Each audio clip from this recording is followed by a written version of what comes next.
The untouchable True School Sports Empire proudly presents something the boxing game's been missing. Hey, what's going on? It's your boy BT, and I came here to talk some boxing with the thousands of True School Sports subscribers. Now, I'm patrolling the Denver airport, trying to pass some time, and there's nothing better to do to pass the time than talk some boxing, so that's what we're gonna do. Now, this right here, man, a lot of people messaged me and got in contact with me and said, BT, we want you to talk about this. So we're talking about it.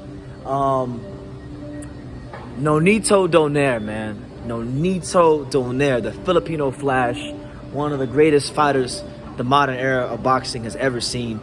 Just when we think we can't see Nonito Donaire do anything else more to impress us, to do anything more to prove himself as the true and noble warrior that he's always been, he one-ups himself. And like, for those of you that don't know what I'm talking about, there was a fight originally scheduled that I was very excited about between Guillermo Rigondeaux and John Riel Casimero. I was a block to me. You know, I know it's not a big name, a big fight in terms of mainstream appeal, but as a hardcore boxing fan, that fight was a blockbuster matchup to me.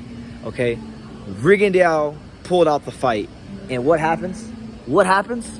Our main man, 50 grand Nonito Donaire, he goes in there and he straight steps in for Rigondeaux to fight John Riel Casimero. And like, what a fight. What a fight. You're talking about two of the best Filipino fighters in the sport taking each other on in a unification fight. Two of the biggest punchers in the 118-pound division fighting each other. Two of the biggest punchers pound for pound in the sport. I mean, people don't even realize how big, people who don't follow the small weight classes don't realize how big of a puncher Casimero is. Dude's packing a serious punch. We know Donaire at 118, he's packing some serious heat. So when you talk about those things, those elements, the Filipino pride on the line between the two fighters, you know, the winner of this fight is looking at fighting the monster Inoue, and they both have strong motivation to fight the monster Inoue. You know, Donaire had the fight of the year in 2019 with Inoue, and now he's looking like he's earned that shot. Casimero had a fight scheduled with Inoue for COVID that everybody was excited for, and it didn't happen because of COVID-19. So, you know, there's a lot of motivation in this fight, and I love, you know, I think Donaire, I think these fighters, right? Because I hear a lot of these fighters, and when I interview these young fighters, right? They always, I ask them, who are some fighters that influenced you? Who are some fighters that you look up to in boxing? And they always say the same thing. You know, I study the greats. I study Floyd Mayweather. I study Pernell Whitaker. All these guys, right? It's Roy Jones. You're the same names. Donaire is a fighter that I feel like everybody, all these young fighters coming up, if you want to know how to conduct yourself as a real champion, as a true legend and a true warrior of the sport, look at Donaire, man. This is a guy that he's already accomplished basically almost everything there is to accomplish for a fighter. He's been world champion. He's been in the fight of the year. You know, he's scaled weight classes and won world titles. He's done pretty much most of what fighters aspire to do when you put on those gloves and decide to become a professional boxer. You know what I'm saying? And he continues challenging himself. You know, he just became world champion against Ubali, and he could have taken a tune-up fight. He could have just chilled and relaxed and went on a nice vacation with Rachel Donaire's wife. But did he do that? No. He heard about this fight being scrapped. He saw an opportunity, and he pounced on it. He pounced right on it, and now he has a chance to unify the WBC and WBO titles at 118. So what can we like Donaire, to me, when he leaves boxing, I'm gonna miss him. I'm gonna miss Donaire. And if somebody knows Donaire that sees this video, go get this video to him. He's one of the few fighters in boxing that like I would like to meet.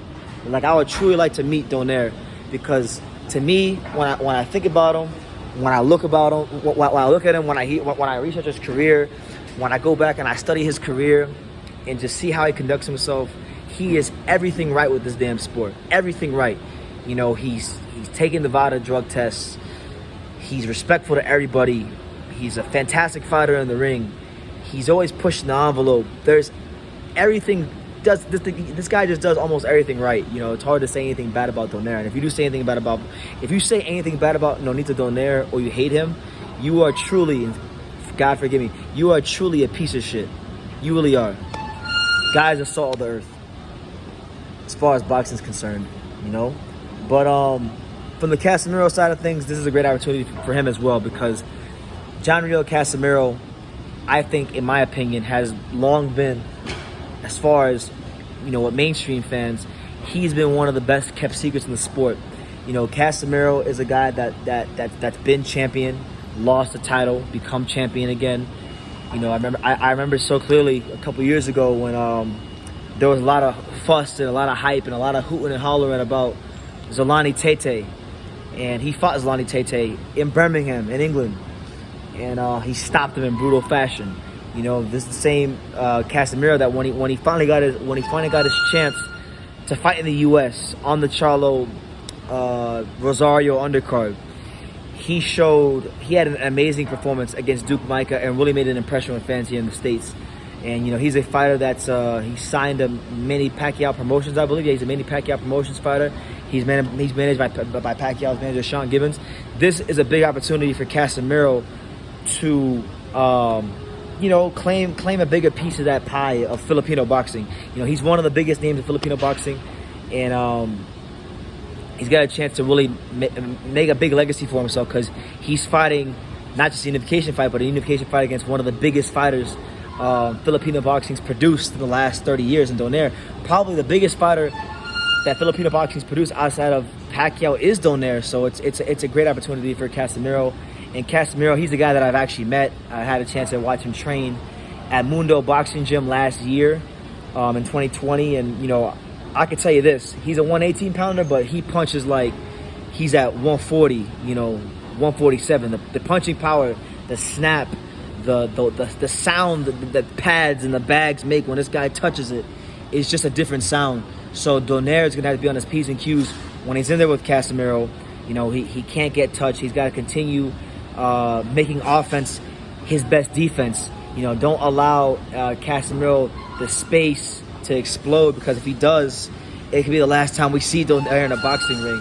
But either way, it's a great fight, and all you can do is respect the great Nonito Donaire for continuing to push the envelope and showing these younger fighters how it's done.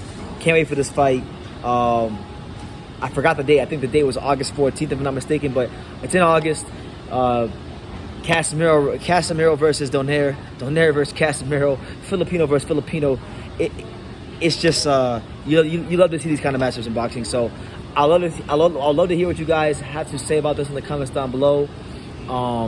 You know, take the time to subscribe. Like I say in every single one of these videos, you can love me or you can hate me, but I'm just giving Daniel. So until next time, take care, guys.